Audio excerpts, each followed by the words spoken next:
గంటకు చెందిన పులిబిడ్డ ప్రజాపాలన ప్రభుత్వానికి అవడంతో లాభపోతు స్టేడియంలో లక్షలాది మంది సమక్షంలో కోట్లాది ప్రజల అభిమానంతో శ్రీకారం చుట్టే ఇచ్చిన ప్రతి మాటను నిలబెట్టుకుంటూ మరి డైరెక్ట్ గా కావాల్సిందే తమకి వచ్చాడు అన్నట్టుగా ఇటు పల్లెలు పట్టణాలు మండలాలు జిల్లాలు హైదరాబాద్ మహానగరం వికాసం కోసం నిరంతరం కృషి చేస్తున్న గవర్నమెంట్ ముఖ్యమంత్రి గారు జ్యోతి వెలిగించి కార్యక్రమాన్ని శుభారంభం చేశారు. గౌరవనీయ ముఖ్యమంత్రి గారు ఆరుగురు ఎమ్మెల్సీ ప్రజాప్రతినిధులు, గౌరవనీయ రాష్ట్ర ప్రధాన కార్యదర్శి శ్రీమతి శాంతికుమారి ఐఏఎస్ గారు, ఇంకా సీనియర్ అధికారులు చాలా మంది వేదిక ఉన్నారు.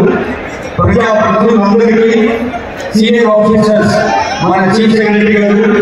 అలాగే సెక్రటరీ సీఎం మాణిక్రాజు గారు, ప్రిన్సిపల్ సెక్రటరీ పిఆర్ గారి లోకేష్ కుమార్ గారు, సెక్రటరీ హౌసింగ్ బుద్ధ ప్రకాష్ గారు, ఎంపీ హౌసింగ్ గౌతమ్ గారు, జి రవి ఐఏఎస్ గారు, శ్రీ జానా గారు IAS, commissioner Shri Sopar IAS Chauhan గారు ఐపీఎస్, గోపి ఐఏఎస్ గారు, ఎస్పీ భాష ఐఏఎస్ గారు, ఇంకా అగ్రికల్చర్ ఏడి విజయ్ కుమార్ గారు, మన జిల్లా కలెక్టర్ శిల్ప పట్నాయక్ గారు, ఏసీ రెవెన్యూ వెంకటరావు గారు, మేడం గరిమా ఐఏఎస్ గారు, టాటా స్పెషల్ ఆఫీసర్ వెంకటరెడ్డి గారు, టీసీఏ చైర్మన్ శోభన్ రెడ్డి గారు, అందరికీ స్వాగతం పలుకుతుంది. వేదిక ఈ వెలుగుతున్న జ్యోతి మన ఈ గ్రామం నుంచి ప్రతిష్టాత్మకంగా ప్రజలకు ప్రత్యక్షంగా ఉపయోగపడే ఇండియన్ ఆత్మీయ పథకాల రైతు భరోసా, రేషన్ కార్డులు, మరి